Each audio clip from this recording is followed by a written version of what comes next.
शिवस्या चरितम दिव्यम,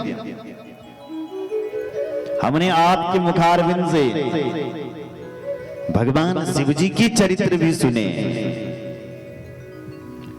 और शिव जी के चरित्र में भस्म की महिमा, रुद्राक्ष की महिमा, शिव नाम की महिमा आपके मुखारविंद से सुनी है।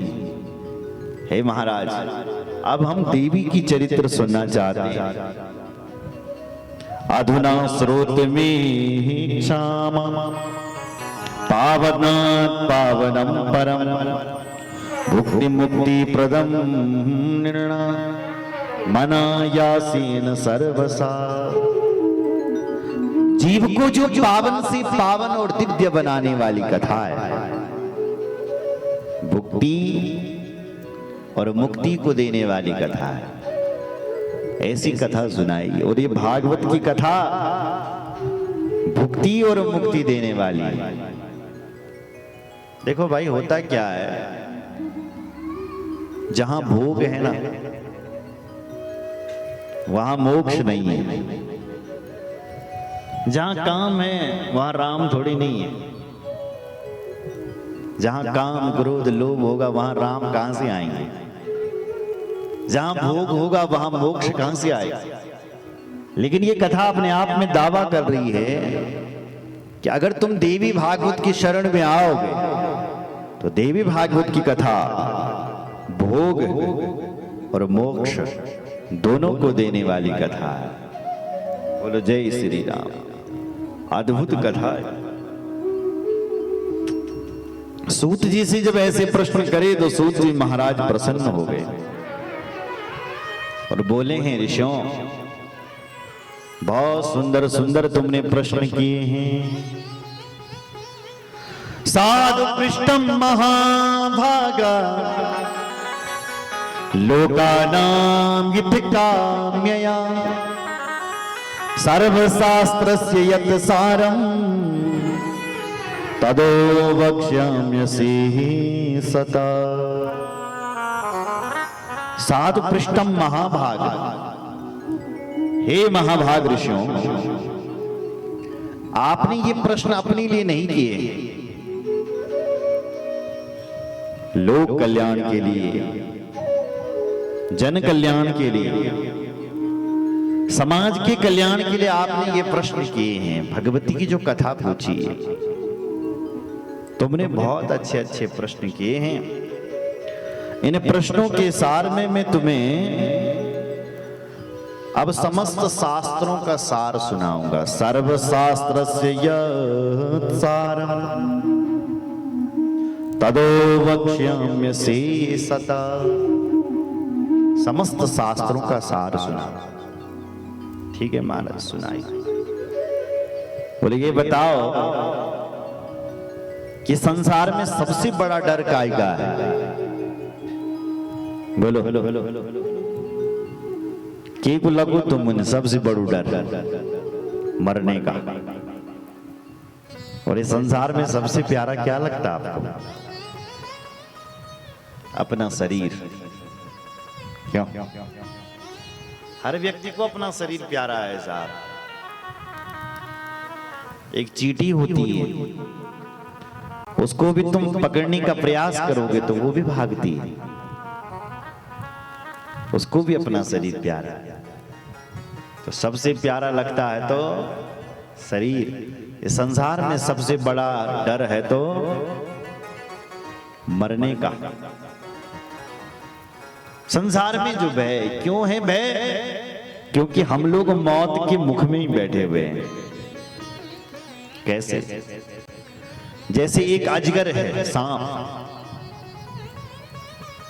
और वो सांप के मुख में कोई जीव है, तो सोचो जरा वो जीव कब तक जीवित है? बोलो। जब तक सांप ने अपना मुंह बंद नहीं किया तभी तक तो जीवित है। और जैसे ही सांप मुंह बंद कर देगा, ऐसे गोविंदाय नमो नमः। उसी प्रकार हम भी इस मौत के मुख में हैं और न जाने कब ये मौत अपना मुंह बंद कर दे और कब हम गोविंदाय नमो नमः हो जाए। इसलिए भैया इस मौत से आप बचना चाहते हो तो भागवत की कथा सुनो बल, ये तुम्हें मृत्यु से बचा लेगी। बोलो जय श्री राम। मृत्यु से बचाने वाली है ये भागवत की कथा। यावत् तीर्थान यावत् गर्जन्ति तीर्थानि पुराणानि व्रतानि च यावन् श्रूयते सम्यक् देवी भागवतम नरे। देखो भाई, पुराना जमाना में सबसे पहले जब लोग तीर्थ यात्रा करते थे, तपस्या करते थे, तब मुक्ति मिलती थी। क्यों साहब? जब लोग व्रत करते थे, तपस्या करते थे, तब मुक्ति मिलती थी। सतयुग में, द्वापर युग में, त्रेता युग में ये नहीं था कि तुम कथा सुनो और तुम्हें मुक्ति मिल जाएगी। सतयुग में लोग तपस्या करते थे, जैन मुक्ति छेंदी तपस्या। द्वापर में लोग यज्ञ करते थे, सतयुग में लोग ध्यान लगाते थे। लेकिन इस कलिकाल में केवल कथा सुनो और मुक्ति को पालो। तीर्थ यात्राएं करते थे, पद यात्राएं करते थे, तब मुक्ति मिलती थी। बस यहां तो केवल घर बैठे कथा का आनंद लेना है और मुक्ति मिल जाती। आजकल तो विज्ञान के माध्यम से इतनी साधन हो गए कथा श्रवण के कि देश विदेश पूरे विश्व की किसी भी कोने में बैठकर के वो इस कथा को सुन सकता है और मुक्ति को पा सकता है। बोलो जय श्री राम। इसलिए भगवान की कथा मुक्ति पाने का सर्वोत्तम ग्रंथ है और ये सर्वश्रेष्ठ है। बोलो भक्त वत्सल भगवान की जय।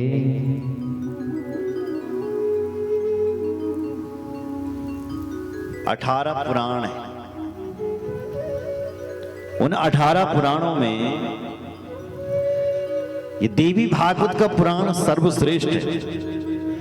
अष्टादश पुराणानि सकृत्वा भगवान मुनि ममेवाध्यापयामास भारताख्यान में वच। 18 पुराण महाभारत जैसे पवित्र ग्रंथ, उन ग्रंथों के बीच ये देवी भागवत की कला, ये देवी भागवत का पुराण सर्वश्रेष्ठ है। देवीं भागवतम तत्रा पुराणम भोग मोक्षदम स्वयं तो श्रावयामासा जनमय जय भूपति। वेद व्यास जी ने इन ग्रंथों की रचना की है लेकिन स्वयं गाए नहीं है। अगर श्रीमद् भागवत परमहंसों की कथा थी तो वो परमहंस सुखदेव जी को दिया कि तुम इस चरित्र को गाओ। ऐसे अलग अलग पुराण अलग अलग ऋषि मुनियों को दिए। लेकिन जब देवी भागवत की बारी आई, देवी भागवत का गायन स्वयं व्यास जी ने स्वयं किया, स्वयं इसके वक्ता बने। किसको सुनाया? बोले जनमे जय भूपति। राजा जनमे जी को ये देवी भागवत की कथा सुनाई। बोलो जय श्री राम। पूर्वमस्या पिता राजा परीक्षित तक्षकाहिना संदृष्टस्तस्य संशुद्धि राज्ञा भागवतम श्रुतम। पूर्वमस्या पिता राजा जनमे जी के पिता का नाम था महाराज परीक्षित। क्या नाम था? महाराज परीक्षित। और महाराज परीक्षित के सामने मृत्यु का संकट उत्पन्न हुआ। एक ऋषि हैं जिनका नाम है श्रृंगी ऋषि। उन्होंने महाराज परीक्षित को शाप दे डाला कि आज से 7वें दिन तुम मरोगे, तुम्हें तक्षक काटेगा उस ब्राह्मण का श्राप सत्य हुआ, क्योंकि ब्राह्मण की वाणी में ताकत होती है, क्षत्रिय की बाहों में ताकत होती है, वैश्य के तराजू में ताकत होती है, और जो कनिष्ठ वर्ण का व्यक्ति है उसके तराजू में ताकत, उसकी सेवा में ताकत होनी चाहिए। तो आज परीक्षित को जब सांप लगा और तक्षक ने इस परीक्षित को काटा, तो तक्षक के काटने से अकाल मौत होती है। कौन सी मौत? अकाल मौत। पानी में डूबने से, अग्नि में जलने से, सर्प के काटने से जो मौत होती है वो अकाल मौत होती है। तो इन्हें परीक्षित की भी तो अकाली मौत तो हुई थी, सांप ने इनको काटा। जन्मेजय को लगा मेरे पिताजी को सर्प ने काटा। वैसे तो मेरी पिताजी ने भागवत की कथा श्रवण कर ली थी, लेकिन उनको लगा मेरे पिता को सर्प ने काटा है, कहीं मेरे पिता की अधोगति तो नहीं हो गई है। तो उन जन्मेजय ने अपने पिताजी के कल्याण के लिए श्रीमद् देवी भागवत की कथा करवाई और देवी भागवत की कथा को सुना। इस कथा से क्या हुआ? बोले जैसे ही जन्मेजय ने ये कथा को सुना तो महाराज परीक्षित का इस कथा सुनकर के मोक्ष हो गया। नवाह यज्ञे संपूर्णे परीक्षेदपि भूपति